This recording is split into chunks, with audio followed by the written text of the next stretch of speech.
Bonjour à toutes, bonjour à tous, bienvenue dans la deuxième vidéo, le chemin vers Dieu. Je vous tiens à vous remercier infiniment pour vos abonnements, je souhaite la bienvenue aux nouveaux abonnés et comme d'habitude je salue évidemment les anciens. La semaine dernière nous avons évoqué la repentance et cette semaine nous allons évoquer le baptême. Donc en fait on va aussi revenir sur quelques retours que j'ai eus la semaine dernière. Suite à la vidéo de la semaine dernière, j'ai quelques personnes qui sont revenues vers moi. Mais chacun est bien entendu libre de réagir comme il le ressent suite à mes vidéos. C'est aussi le but de ces vidéos, évidemment. Avant de commencer à parler du baptême, je vais répondre aux personnes sans les citer, mais je sais qu'elles regarderont mes vidéos à nouveau parce que nous avons des relations amicales qui ne seront pas ternies pour autant, bien au contraire, puisque moi, pour ma part, je réponds aussi à la volonté de Dieu qui est de nous aimer les uns et les autres. Et qu'en fait, voilà, donc je vais en revenir un petit peu sur les différents points qui ont été soulevés. Alors, par exemple, une auditrice et néanmoins ami donc, m'a fait une réflexion concernant quand j'ai parlé des péchés, des pécheurs, et notamment des pécheurs de péchés assez graves. Il n'y a pas de petits péchés, mais en tout cas, voilà, j'ai parlé des meurtriers notamment. Et quand elle a entendu la vidéo, elle s'est dit, oh attention Jérôme, peut-être que ça va inciter des gens à tuer. Enfin, en tout cas, ça va les inciter à se dire, bon, mais c'est pas grave, je peux tuer parce que je serai pardonné. Mais bon, alors, j'ai bien entendu ce retour, mais non, évidemment, il n'est évidemment pas question d'inciter les gens à tuer en leur disant allez-y gaiement et vous ne serez pas, enfin vous serez pardonné. Non, c'est pas ça que j'ai voulu dire. Donc je vais m'en remettre aux Écritures. De toute façon, à chaque fois que je vais présenter des vidéos, je m'en réfère à la parole de Dieu, à savoir la Bible. Voilà. Donc, il est écrit dans Corinthiens chapitre 6, versets 9 à 10, « Ne savez-vous pas que les injustes n'hériteront point le royaume de Dieu ?» Voilà. Ne vous y trompez pas, ni les impudiques, ni les idolâtres, ni les adultères, ni les efféminés, ni les infâmes, ni les voleurs, ni les cupides, ni les ivrognes, ni les outrageux, ni les meurtriers, enfin on pourrait le rajouter, n'y est pas, mais bon, tout un tas de choses, n'hériteront pas le royaume des cieux. Cependant, dans Marc, chapitre 2, verset 17, il est écrit, Jésus qui avait entendu leur dit, ce ne sont pas des bien portants qui ont besoin de médecins, mais les malades. Je ne suis pas venu pour appeler des justes, mais des pécheurs. Alors c'est aussi écrit dans Luc chapitre 5, verset 12, mais également dans Matthieu chapitre 9, verset 13. Alors, la même personne m'a fait aussi la remarque par rapport au fait que j'ai dit qu'il fallait manger peu. Alors, attention aussi, voilà, elle m'a dit, attention, que les personnes anorexiques ne prennent pas ça pour argent comptant en se disant, ah oui, alors, il faut pas, oui, donc je fais bien de ne pas manger. Non. Donc, après, mon message s'adresse à tout le monde. Mais quand je dis moins manger, ça ne signifie pas qu'il faut s'abstenir de manger complètement. Sauf si on est en jeûne, mais ça, c'est des choses qui se sentent au fond de nous. Moi, je n'oblige rien je n'oblige rien de quoi que ce soit, à qui que ce soit. Je fais témoignage de mon vécu, de mon parcours. Donc, en aucun cas, je ne dis aux gens, faites ci, faites ça. Non, je dis, voilà, moi, ce que j'ai fait suite à des renoncements de pratiques qui, selon moi, et d'autres, bien entendu, puisque je ne suis pas le seul, et c'est écrit, encore une fois, dans la parole, voilà. Voilà, donc j'espère avoir répondu à ces remarques, mais c'est très bien de m'en faire. Je suis d'ailleurs très content, puisque du coup, ça me permet de répondre et de donner, voilà, de corriger entre guillemets, et de dire, voilà, non, ce n'est pas ça que je veux dire. Et concernant les pratiques de voyance, de tarot, de médiumnité et d'oracle, effectivement, on m'a reproché de dire que ça venait de Satan. Mais encore une fois, je m'en réfère à l'écriture, aux écritures, et c'est aussi moi ce que j'ai ressenti dans ma pratique de ce que je faisais, parce que j'ai pratiqué moi-même cela, mais j'y ai renoncé et je m'en suis repenti. Voilà. Donc, je dis que je m'en sens beaucoup mieux. Je me sens vraiment libéré. Maintenant, chacun suit la voie qui est la sienne. Chacun suit ce qu'il ressent au fond de lui. C'est ça que je veux dire. Mais moi, je témoigne. Donc, voilà, je sais que mes témoignages peuvent pas inciter, mais en tout cas amener des personnes à revenir sur le chemin du royaume des cieux. Mais on y reviendra. Donc, il est écrit dans Lévitique, chapitre 20, verset 27, si un homme, pour la médiumnité par exemple, si un homme ou une femme a en lui l'esprit d'un mort ou un esprit de divination, il sera puni de mort. Donc ça c'est dans Lévitique déjà. Et dans 2 Corinthiens chapitre 11 verset 14, il est écrit que ce n'est pas étonnant que certains se font avoir, notamment en s'imaginant que Christ est venu leur parler. Mais attention, attention.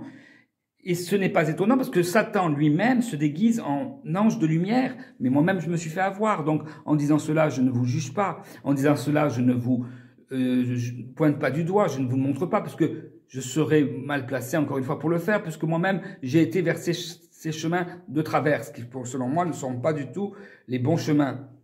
Mais si vous persistez dans cela, ben, je ne vais pas vous juger, je ne vais pas vous blâmer, mais je vous dis méfiance, méfiance. Méfiance, voilà, je fais coucou à Evelyne qui me reçoit ici pour mon activité d'écrivain public, mais ça c'est tout autre chose, voilà.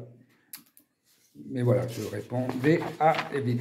Avant d'aborder la suite, nous allons tout de suite écouter une louange chantée par Bertrand de la chaîne Paroles Gravées. Je ne sais pas si vous vous souvenez, si vous avez écouté l'interview que j'avais faite avec Bertrand lorsque j'animais l'émission Spirituellement Votre. Je vous mettrai en lien la vidéo, pourrai vous la mettre, et vous allez écouter avant qu'on démarre cette louange. À tout de suite. Seigneur, tu es si grand,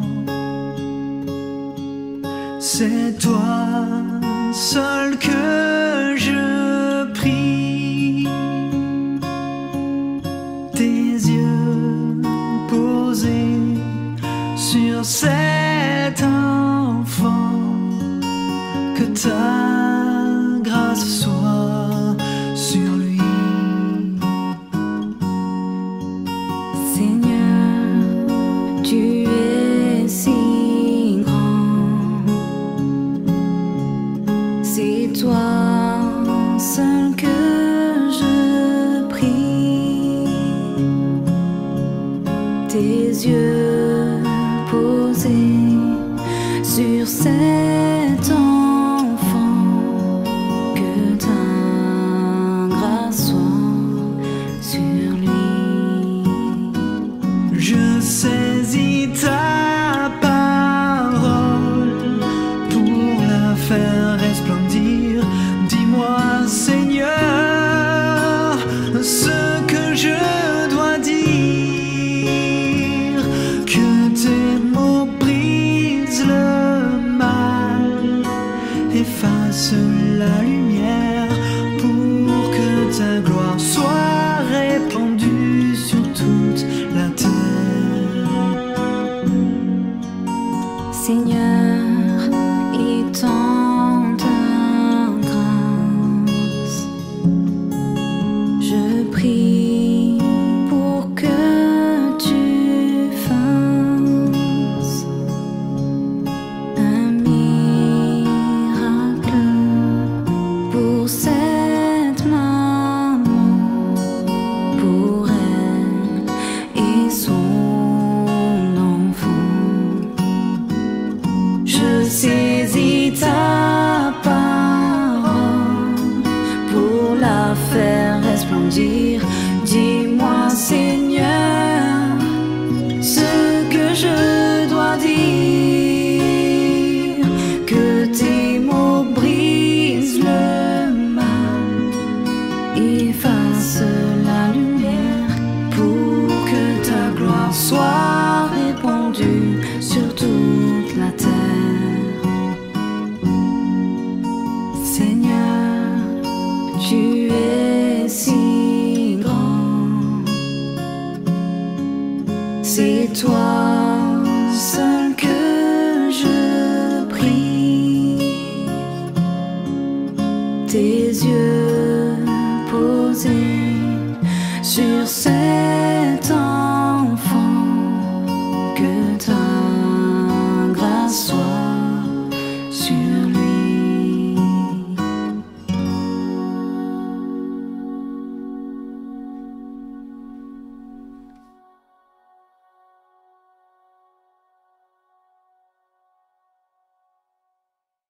Voilà, vous venez d'entendre la louange, Seigneur, tu es si grand.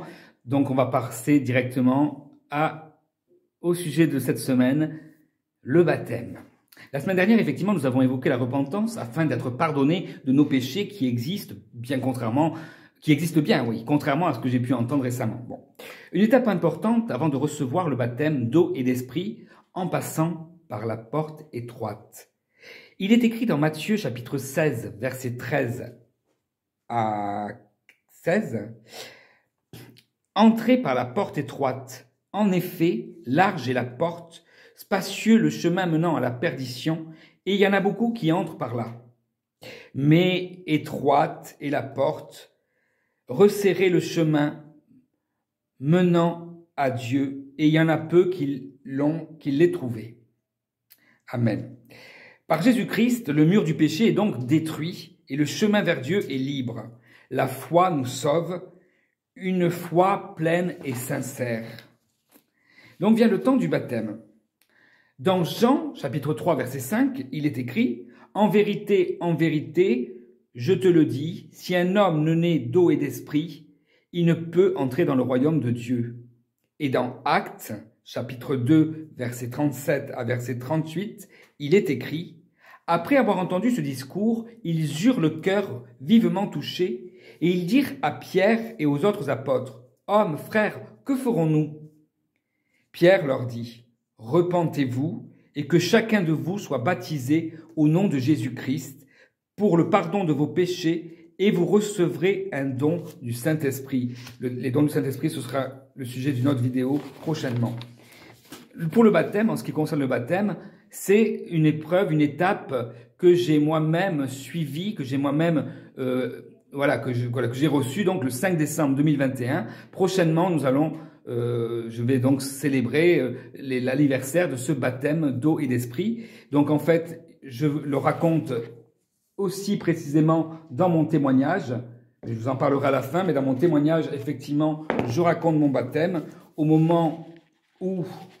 Alors, je vais reprendre la page exactement. Je vais vous lire le passage du baptême.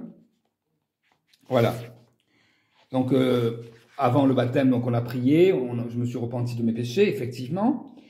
Et le temps, quelques instants plus loin. Alors, le temps était maussade ce jour-là, effectivement. Et il y a un peu de temps, il s'était complètement dégagé et plusieurs rayons de soleil perçaient dans le ciel.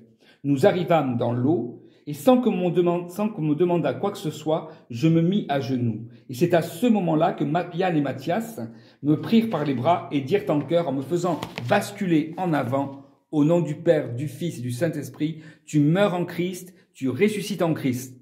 Il faut savoir que c'était le 5 décembre, l'eau était assez glaciale, et l'effet sur mon corps fut saisissant. Il me sortit rapidement de la rivière, il s'ensuivit une prière au Saint-Esprit, et c'est ainsi que ce dernier remplit mon corps. Je ressentais alors une grande légèreté.